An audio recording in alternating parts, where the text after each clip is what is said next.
ഗുരുവായൂർ ഉത്സവം തുടങ്ങി കേട്ടോ. 10-ാം തീയതി ആയിരുന്നു ആനയോട്ടം. ആനയോട്ടം കാണാൻ പോയിട്ടുണ്ടായിരുന്നില്ല.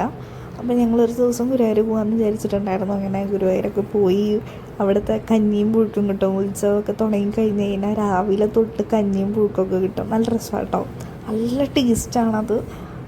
അത് എത്ര ഒരു കൊല്ലമൊക്കെ കാത്തിരിക്കണം അത് കിട്ടാൻ വേണ്ടിയിട്ട്. അപ്പം ഞങ്ങൾ അമ്പലത്തിലൊക്കെ പോയി, പിന്നെ പരത്തേണ്ടങ്ങ് വന്നു. അങ്ങനെ ഞങ്ങൾ അമ്പലത്തിൽ കയറി തൊഴുതു. ഉള്ളിൽ കയറിയില്ല, ഞങ്ങൾ കഞ്ഞി കുടിച്ചിട്ട് പിന്നെ അതിൻ്റെ ഉള്ളിൽ കയറാമെന്ന് വിചാരിച്ചു കേട്ടോ. ജസ്റ്റ് അതിൻ്റെ ഉള്ളിൽ കയറി ഒന്ന് തൊഴുതു. അത് കഴിഞ്ഞിട്ട് ഞങ്ങൾ പിന്നെ അത് കഴിച്ച് കഴിഞ്ഞിട്ടാണ് പിന്നെ അതിൻ്റെ ഉള്ളിലോട്ട് കയറിയത്. അതൊക്കെ കഴിഞ്ഞ് ഞങ്ങൾ പിന്നെ അവിടെ നിന്ന് ഇറങ്ങി കേട്ടോ. ഒരു ഉച്ചയ്ക്ക് ആയി, ഒരു മണി ഒക്കെ ആയി അവിടെ നിന്ന് ഇറങ്ങി. പിന്നെ അമ്മയുടെ തറവാട്ടിൽ തറവാട്ടമ്പലത്തിൽ ഇന്ന് പൂരമാണ്. അപ്പം നമ്മുടെ കറുകമ്മാടാണ് കേട്ടോ സ്ഥലം വരുന്നത്. നമ്മുടെ 4 മണിക്കാറ്റിൻ്റെ ഒക്കെ അടുത്തായിട്ടാണ് ഇത് വരുന്നത്. ഞങ്ങൾ 4 മണിക്കാറ്റിൽ പോയി ചായയൊക്കെ കുടിച്ചിട്ടാണ് ഞങ്ങൾ അങ്ങോട്ട് പോയത്. കുറേ കൊല്ലങ്ങൾ കഴിഞ്ഞിട്ടാണ് ഞാനിങ്ങോട്ട് വരണത്. കുറേ മാറ്റങ്ങളുണ്ടായിട്ട് ഇങ്ങനെയൊന്നും ആയിരുന്നില്ല. അമ്പലം കുറേ പൊളിച്ച് പണിതൊക്കെ ചെയ്തിട്ടുണ്ട് ഇവിടെ. അങ്ങനെ നിൽക്കുന്നതാണ് കേട്ടോ അച്ചാച്ചൻ, ഹൈറ്റിൽ നിൽക്കുന്നതാണ് അച്ചാച്ചൻ. പിന്നെ ഞങ്ങളവിടെ പറയൊക്കെ നിറച്ചു കേട്ടോ. ഞാൻ കുറേ നാൾ കഴിഞ്ഞിട്ടാണ് ഇങ്ങോട്ട് വരണത്. പിന്നെ അച്ചാച്ചനെ കണ്ടു.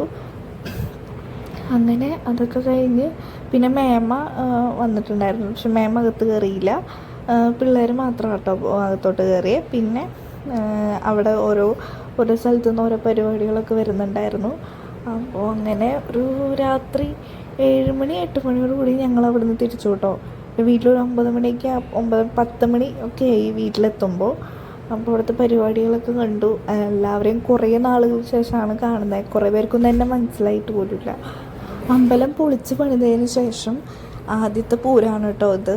നല്ല ഗംഭീരമായിട്ട് തന്നെയാണ് നടത്തിയിരിക്കുന്നത്.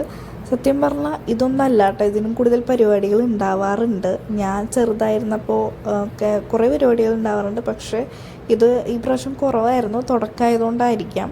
അപ്പോൾ ഇതൊക്കെ കഴിഞ്ഞിട്ട് തിരുവാതിരക്കളിയൊക്കെ ഉണ്ടായിരുന്നു. പക്ഷെ പിന്നെ ഫുഡൊക്കെ കൊടുക്കും. അതൊന്നും നമ്മൾ അതിന് വേണ്ടി നിന്നൊന്നുമില്ല, നമുക്ക് വീട്ടിലെത്തണമല്ലോ, ഒരുവിധം സമയമായി. അപ്പോൾ ഞങ്ങളൊരു പകുതി ഒക്കെ കണ്ടിട്ട് ഞങ്ങൾ പിന്നെ അവിടെ നിന്ന് ഇറങ്ങി കേട്ടോ. അതൊക്കെ കഴിഞ്ഞിട്ട് ഞങ്ങൾ പിന്നെ പോണ വഴിക്ക് ഫുഡ് കഴിക്കാൻ കയറി. രാവിലെ കഞ്ഞിയും പുഴുക്കും കുടിച്ചതാണ്. പിന്നെ അത് കഴിഞ്ഞിട്ട് വേറെ ഒന്നും കഴിച്ചിട്ടുണ്ടായിരുന്നില്ല. ഇടയ്ക്കിടയ്ക്ക് ജസ്റ്റ് സോഡയും ജ്യൂസൊക്കെ കുടിക്കാമെന്നല്ലാണ്ട് വേറെ ഒന്നും കഴിച്ചിട്ടുണ്ടായിരുന്നില്ല. എനിക്കാണെങ്കിൽ നല്ല വിശന്ന് തുടങ്ങി. അപ്പോൾ പിന്നെ ഞങ്ങൾ പോണ വഴിക്ക് ബിരിയാണിയൊക്കെ കഴിച്ചു കേട്ടോ. അപ്പോൾ ഈ വീഡിയോ ഇഷ്ടമായാൽ ലൈക്ക് ചെയ്യാനും സബ്സ്ക്രൈബ് ചെയ്യാനും മറക്കേണ്ടത്.